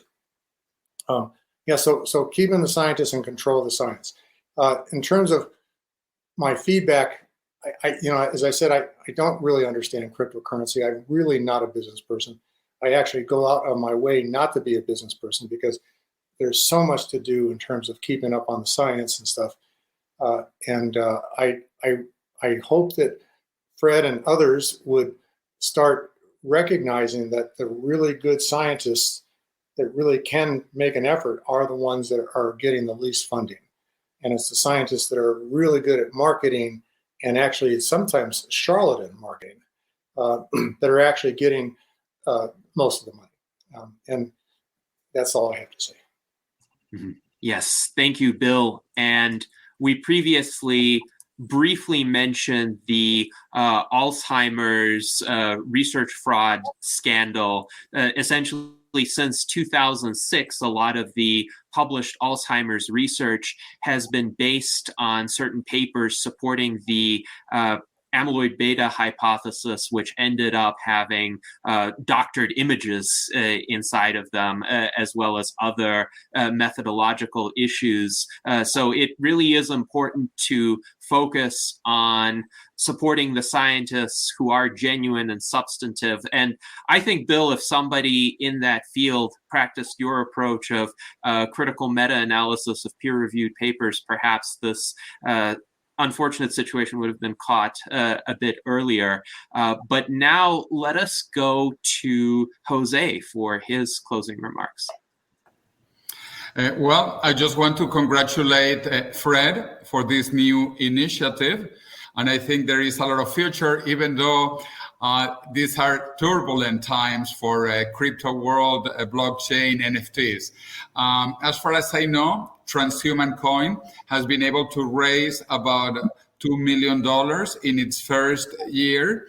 And I think LongevityDAO has done actually much better as well. So let's see what LongevityDAO does in the future.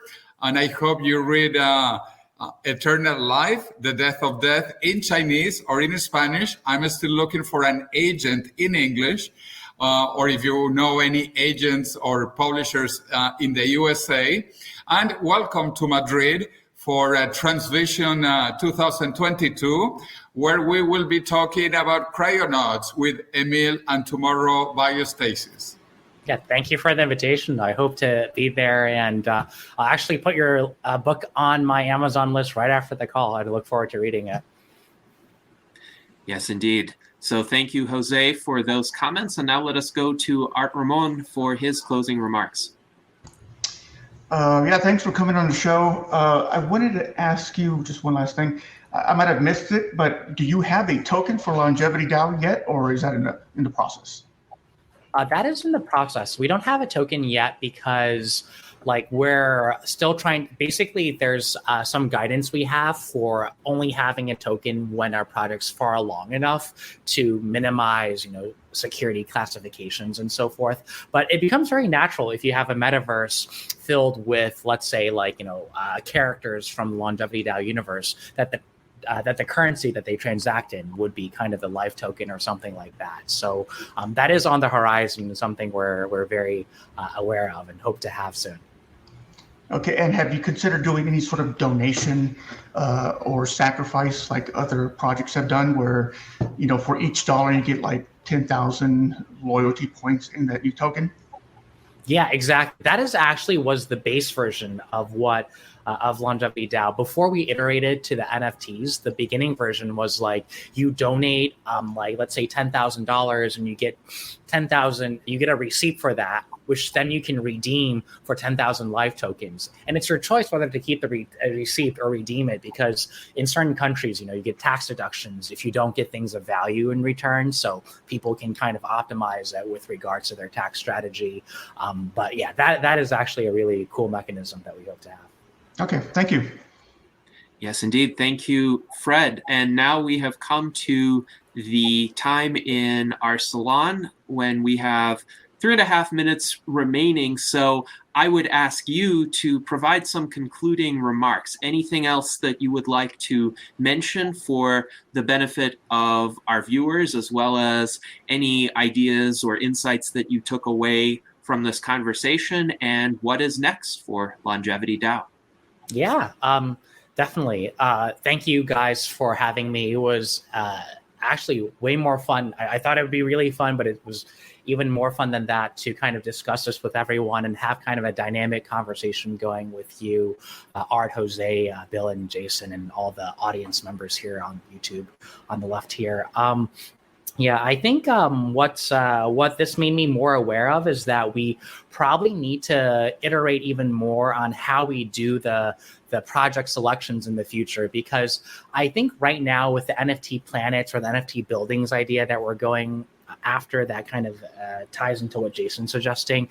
A lot of community members can decide directly what projects to go after. But I think for the central LongevityDAO planet itself, we need to have a little bit of more selectivity to ensure that we're funding exactly the right projects. We want to be the platform for enabling good projects. Now, there's always going to be some failures along the way, or some, efforts, like everyone knows in science, things that look promising but don't end up being there. But we would rather not be the place where people selling supplement number 27, come to, get a couple $1 million and then do their thing afterwards. So that suggestion is really useful, as well as all the other thoughts that the other panelists have had. I guess if I were to make one more plug, basically, I'll type it in here. But for people who are interested, I highly recommend after the show going to LongevityDAO.net, checking out Cryonauts. If you have a wallet, just take a survey and you'll get on our whitelist, which guarantees you 50% off when Cryonauts first launches. The survey is also super useful for us because it says things like, what do you really want to see in Cryonauts? What part of the metaverse you want to see developed first, and so forth. It's an on-chain vote, but then you get real discounts for it, and that'll be super helpful. Otherwise, follow us on Twitter. It's LongevityDAO here. That I'll put it on the YouTube chat, and we also have a Discord link as well if you go to LongevityDAO.net. So we hope that you at least contribute some ideas on our Discord server, and then if not, do the whitelist survey and then mint the Cryonauts when they come on out. But yeah, otherwise, we're looking forward to helping even more projects. We're going to have Lifespan Legends next after Cryonauts. It's a real pleasure working with Keith because I think he's basically seeing 2x the future with the metaverse. He has all these cool ideas for how Lifespan Legend characters can talk to each other, how it'll use generative NLPs to produce dialogue, and we'll have a rich metaverse. So definitely, come to our site and our Discord to keep updated. And I want to thank Gennady again for suggesting this and asking all the wonderful questions. Yes, thank you very much, Fred, for joining us today. You've provided a wealth of insights for our viewers, both in terms of outlining the goals and the status of the initiatives of LongevityDAO, as well as providing a bit of a primer on the crypto space and ongoing developments, but most importantly, setting the stage for these kinds of synergistic interactions among the scientists, the business people, the advocates that we really need to accelerate progress in the longevity field. So thank you very much to Fred. Thank you to Bill, to Jose, to Jason, to Art Ramon, and to all of our excellent viewers on YouTube. Until next time, every Sunday at 1 p.m. U.S. Pacific time, 4 p.m. Eastern time, live long and prosper.